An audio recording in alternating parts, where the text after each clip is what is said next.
There lived a man named Ejike. Ejike was 35 years old. He was neither old nor young, but he carried the weight of dreams and responsibilities on his shoulder. His small provision store stood at the corner of Umuehe Street, a modern space of store filled with colorful packets of biscuits, sachets of powdered milk, tins of sardines, and more. Ejike had built it from scratch, brick by brick, just like the dreams he harbored. Ejike's dreams were predictable. He always wakes up as early as 6 a.m. every morning, take his bath, dress up, and off to his business center at 7 every morning, apart from Sunday. He is always in his business center. Immediately he opens his shop, he will sweep the floor and arrange the shelves with care. The bell above the entrance tickles as customers trekked in, a mist of regular and passers-by. But there was one face that stood out. Ejike and his mother both lived in the same house, and after the close of sales at 8 p.m., he comes home to meet his elderly mother. Ejike's mother always served him dinner as usual, so as Ejike is eating the food, his mother will sit close to him and say, "When do you say you are getting married? When will I carry my grandchild? Is it when I am in the grave?" She will continue by saying, "Your friend Chibuzo got married 4 years ago. He now has 4 kids. Your classmate Chukwuemeka, who got married the other time, his wife is already pregnant. You, what are you waiting for?" Ejike will smile and say, "Mama, don't worry. Very soon, let me make little additional money so that I can expand my business and be able to take care of my wife to be and raise a good family." Akuoma was a young girl, barely 20, with eyes that held secrets and a smile that could light up the darkest alley. She left Umuohia, her village, to stay with her aunt, Miss Ogechi, in Onitsha. Her aunt has no child of her own, and she also has this unspeakable bitterness inside her, especially towards Akuoma, which Akuoma never knew about.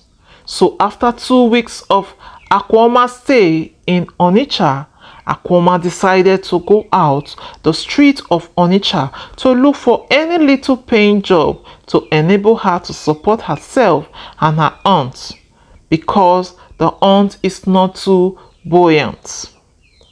When Ejike's shop began to expand, he decided to employ a staff to assist in the sales of goods and also always be in the shop whenever Ejike goes out to purchase goods from dealers. On one fateful Saturday morning, as Akuoma was passing through Ejike's shop, she saw a small notice board. Written on it, "Sales Assistant Wanted." She stopped to proceed into the shop to make enquiry. Immediately, she submitted her application letter and was interviewed by Ejike. Akuoma was offered the job. She became his sales girl, handling cash book, register of new stock, arranging in order, first in, first out, chatting with customers. Her laughter echoed through the shop, and soon Ejike found himself looking forward to her arrival each morning. Ejike was becoming very fond of Akuoma because since she started working with Ejike, there have been speed in sales turnover. Lots of customers has been popping in and out to buy goods. This is because the way Akuoma relates to customer is perfect and professional, that you would even think she has a master's degree in business administration or BSc in customer relationship. Akuoma runs the business like her own personal business with passion. Every day as early as 7 a.m. from Monday to Saturday, Akuoma comes to Ejike's house to collect key to open the business center. Ejike now takes his time to resume by 8:30 a.m. but Akuoma closes by 5 p.m. while Ejike himself closes at 7 p.m. One fateful evening, Ejike's mother called him to ask her son what he thinks about Akuoma because she has noticed how Ejike looked at Akuoma whenever she comes to pick the keys every morning. Ejike's mother continues, "That girl is so hardworking and respectful. I think she will make a good housewife." Ejike stylishly smiled and said, "Mama, you see too much and you know too much. Your sense of humor is extremely too much." The discussion between Ejike and his mother made him take the bold step to approach Akuoma, and he told her how he feels about her and would like her to be his wife and to be the mother of their children. Akuoma agreed.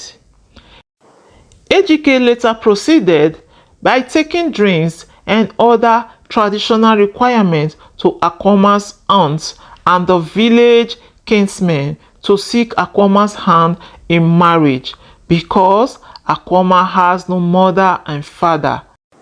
They died when Akuoma was little.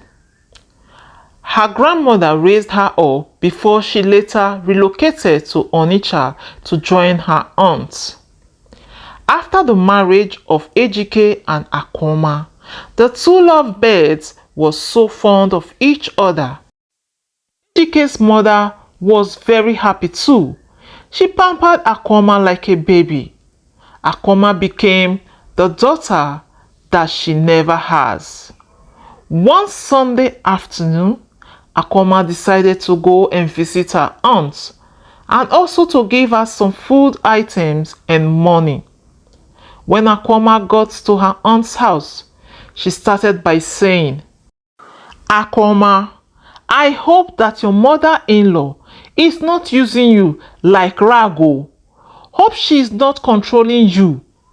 Akuoma replied by saying, "No, auntie. In fact, my mother-in-law pampers me like a baby." Her aunt replied, "Pamper indeed, and you still are thin like this." But life has a way of weaving intricate patterns, and sometimes those patterns unravel. Akuoma's character began to change. She grew distant, her eyes clouded with worries, her once cheerful demeanor turned brittle, like a leaf in the harmattan wind. Ejike noticed the subtle shifts, the way she avoided his gaze, the whispered conversation with her aunt on the phone. One day, as the sun dipped low, casting long shadows across the shop, Ejike confronted Akuoma. They stood near the shelf, the packets of noodles forming a colorful backdrop. She had stopped dusting off dust from the goods as she used to do it before. And when Ejike confronted her, she flared up and went straight home. When she got home, she went to the setting to play music. The volume of the music was so high that when Ejike's mother went to tell her to reduce the volume of the sound, She said to Ejike's mother not to disturb her in her husband's house. Ejike's mother felt heartbroken with all the hurtful words her daughter-in-law has poured on her. That day, she couldn't take her afternoon nap because of the volume of the music.